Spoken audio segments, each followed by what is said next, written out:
The Flash 2022 has the potential to be one of the best DC films so far. However, I fear it could unravel and be received poorly by critics and audiences. That is, if the script is too complicated and filled with plot holes. The purpose of this video is a checklist of what should and shouldn't be in the upcoming Flash film, as well as some content I believe could make the film great and improve the DC Extended Universe. I'll be using information like set photo images and articles about the production of the film to try and predict what the plot will be, but also try and write a plot of my own as a map layout of how I believe this movie should function. For the purpose of this video, I'm going to call all the DC films that share a continuity as the DC Extended Universe, or DCEU. I'll refer to the CW shows as the CW Universe, and I'll refer to Tim Burton's Batman movies with Michael Keaton as the Burton Universe. Since I'm discussing different versions of Batman and Flash from these universes, I'll refer to Ben Affleck's Batman and Ezra Miller's Flash as DCEU Batman and DCEU Flash, as they come from the DCEU continuity. I'll refer to Michael Keaton's Batman as Burton Batman, and I'll refer to Grant Gustin's Flash as CW Flash.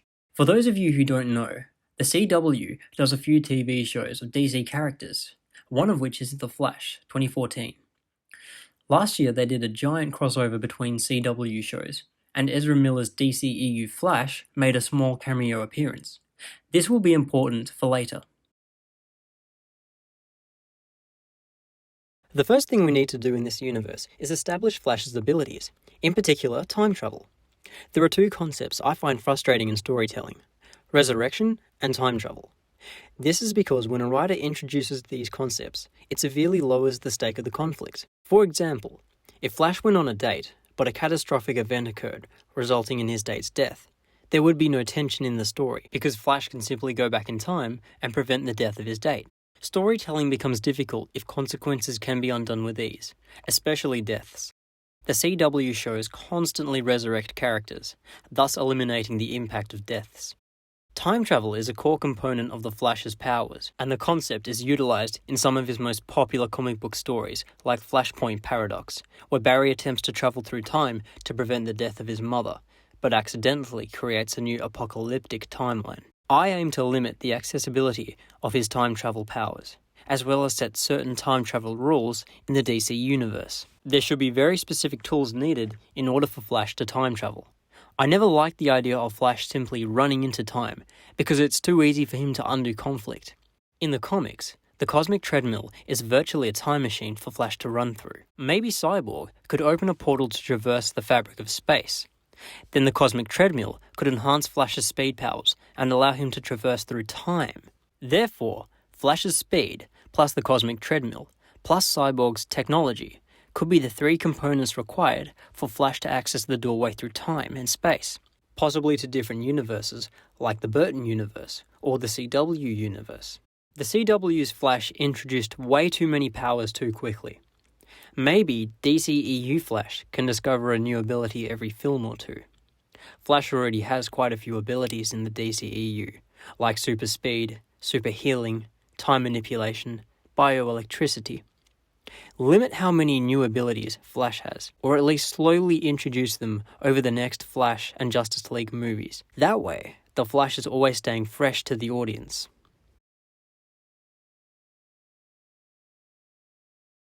You could have one or two minor rogues at the beginning of the film to set the tone going.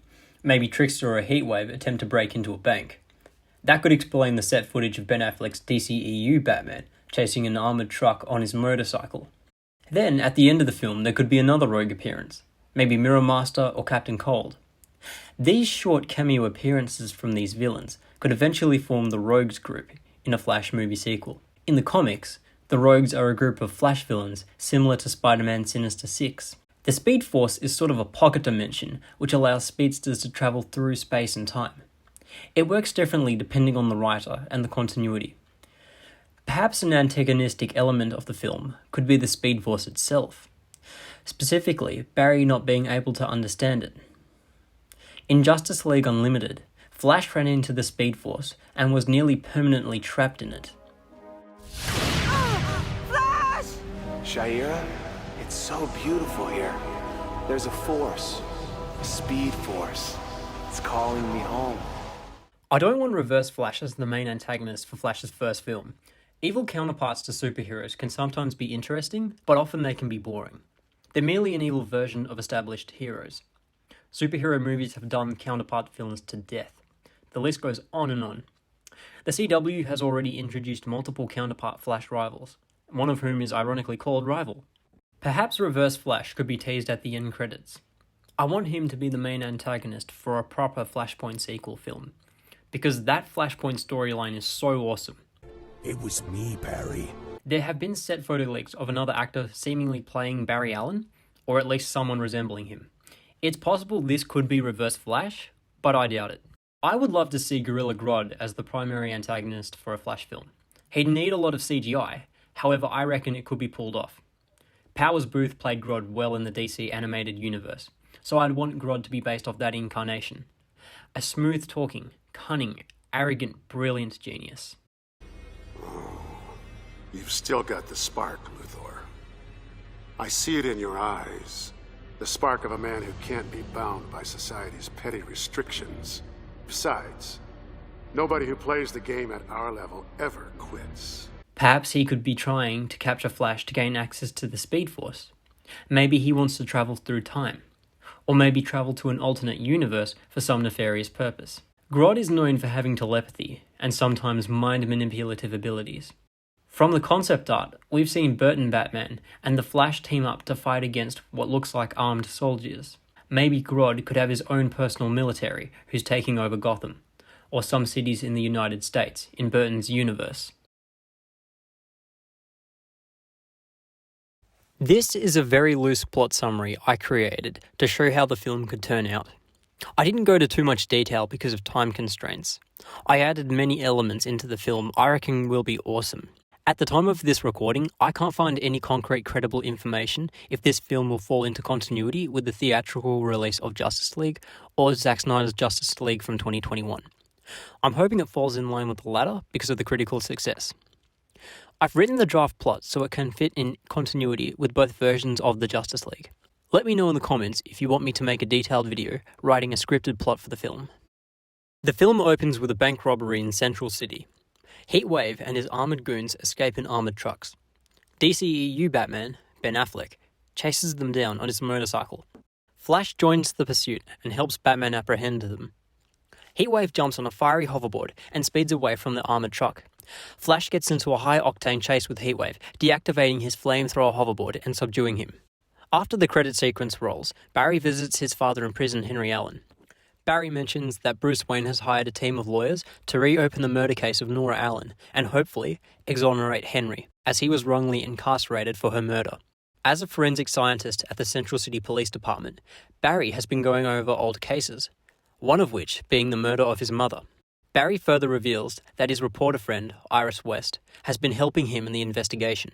Barry gets a call from Bruce Wayne asking him for help with the cosmic treadmill, so Barry leaves the prison and heads for Gotham. A flashback occurs showing Barry when he was a young boy. He wakes up and goes downstairs to find Henry Allen cradling the corpse of Nora Allen. The flashback ends. Flash and Batman attempt to build the cosmic treadmill, a time machine, as a contingency for potential apocalyptic threats. Bruce wants to build the treadmill because he remembers Flash's warning from Batman vs. Superman. Listen to me now! Find us, Bruce! You have to find us! I had a dream, I don't know, almost like a premonition. It was the end of the world. Barry Allen was right here. And he said to me, Lois Lane is the key. I think it's something more. Something darker. He wants a contingency device in case Darkseid invades Earth and Superman goes rogue. However, Flash secretly wants to travel back in time to prevent the death of his mother and liberate his wrongly imprisoned father.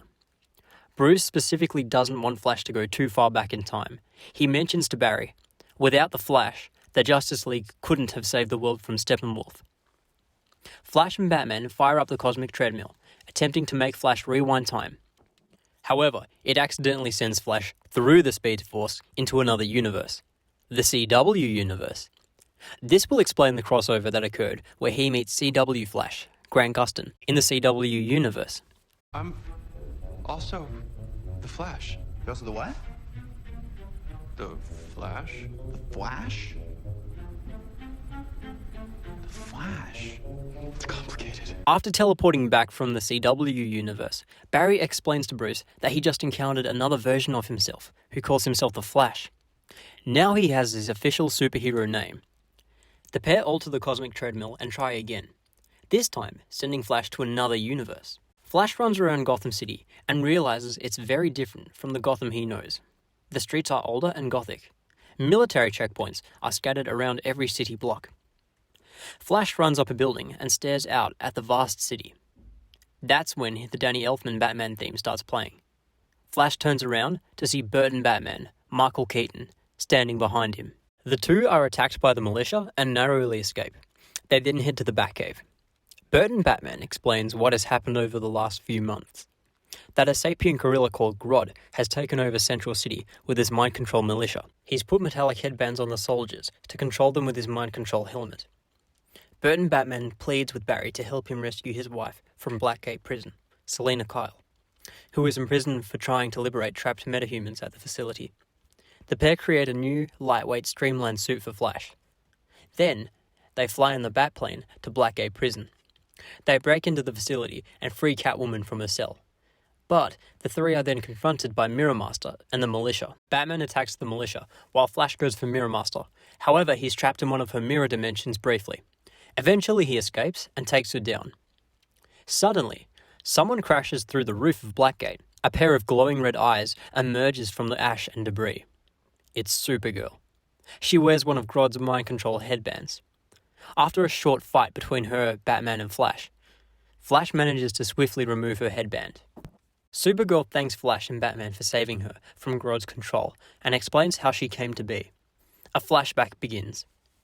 A few years ago, her space shuttle from Krypton crash lands outside Gorilla City, a highly technologically advanced civilization in Africa, shielded from the rest of humanity via a cloaking device.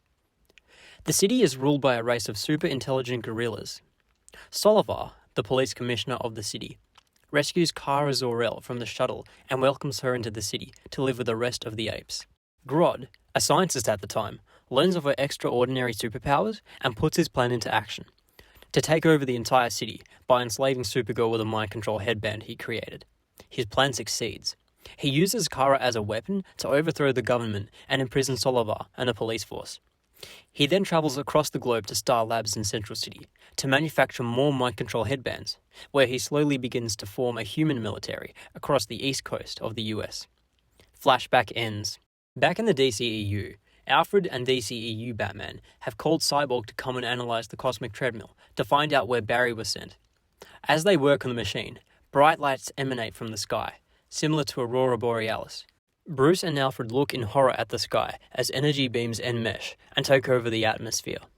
Back in the Burton universe, Burton Batman summons the Batmobile to come and take Selena Kyle back to the Batcave, while he and Flash take the Batplane to fly to Star Labs Central City alongside Supergirl. In the film's climax, the trio have a final showdown with Grodd, who is backed up by Mirror Master. They finally defeat Grodd and Mirror Master. Flash removes Grodd's mind-controlled helmet. Grodd's militia gain autonomy, removing their headbands. They all cheer in celebration. Supergirl thanks Batman and Flash for their aid, then picks Grodd up to fly him back to Gorilla City to be arrested. Solivar and the police force stand at the edge of the city, glaring at Grodd menacingly. The film ends with Barry and Burton Batman building a cosmic treadmill using the tech left behind from Grodd's laboratory in Star Labs. I've piggybacked on the universe, sharing the same vibrational frequency as yours, Barry, says Burton Batman. Barry and Burton Batman shake hands and say goodbye. Barry runs through the treadmill back into the DCEU. Barry visits his father in prison again. Henry insinuates he knows that Barry is the Flash. Iris West is in her office writing a column on the Flash, when Flash races into her office and drops off flowers to her. Then Barry runs through Gotham to the Wayne Manor when he stops dead in his tracks. The Wayne Manor is no longer burnt down like it is in Batman vs. Superman, but stands established and refurbished. He runs down into the Batcave to find it primitive and very different to the modern Batcave he knows. "Bruce, are you down here?" calls Barry. He runs around the cave, examining the equipment. He analyzes the evidence display on the sides of the cave. Podiums stand displaying criminal memorabilia, including Catwoman's goggles, Penguin's umbrella, Falcone's rose, Riddler's card, and Joker's mask. Who are you? How did you get in here? Calls a voice from the shadows. Bruce, it's me, it's Barry. What happened to the manor, the Batcave? A dark figure emerges from the shadows into the light, and we see Robert Pattinson's Batman. Flash recoils in surprise. Uh-oh. Credits roll. Mid-credit scene. The FBI and Argus are purging Star Labs of Grodd's technology. A pair of hands access one of the computers and finds blueprints of Grodd's mind control headbands. The mysterious person surreptitiously plugs a USB into the hard drive and quickly downloads the blueprints. Amanda Waller walks over to the man in the lab coat. Dr. Tetch. Anything of interest on that terminal? Nothing yet, Miss Waller, replies Jervis Tetch. Make sure you don't miss any important files.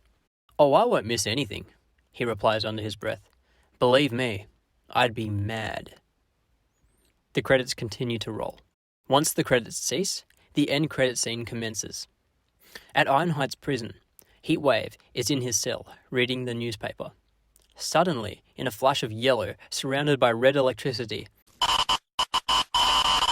he's instantly moved from his cell to outside of the prison. He looks around in shock, then notices his flamethrower hoverboard in front of him. On his hoverboard lay his flamethrower and a yellow envelope placed on his neatly folded fire suit. The letter reads, "You're not the only one who wants a piece of the Scarlet Speedster." Heatwave smirks. We've known that Ben Affleck is trying to get out of the DCEU. He's sort of done with Batman for multiple reasons. And he's said in interviews that he wants to back out of the franchise. I wager Jared Leto probably won't be returning as Joker as well, because of all the poor reception his Joker received. I want the DCEU to have a proper Batman and Joker. I don't want them to just be outcast and pushed to the side. So that's why I've written this script to incorporate Robert Pattinson's Batman and Joaquin Phoenix's Joker. I'd still consider their solo movies canon, but just they take place in their own unique universes. And there's even that fan theory online that the Batman 2022 takes place in the same continuity as Joker 2019. I love DC properties. Flash 2022 has the potential to revamp the entire DC franchise. Flash is a great character in the comics and is very underutilized in pop culture. I hope this film properly establishes the multiverse and it sets up the DCEU in a new, bold direction with much critical and financial success. I hope you enjoyed my draft plot and I hope you enjoyed my video.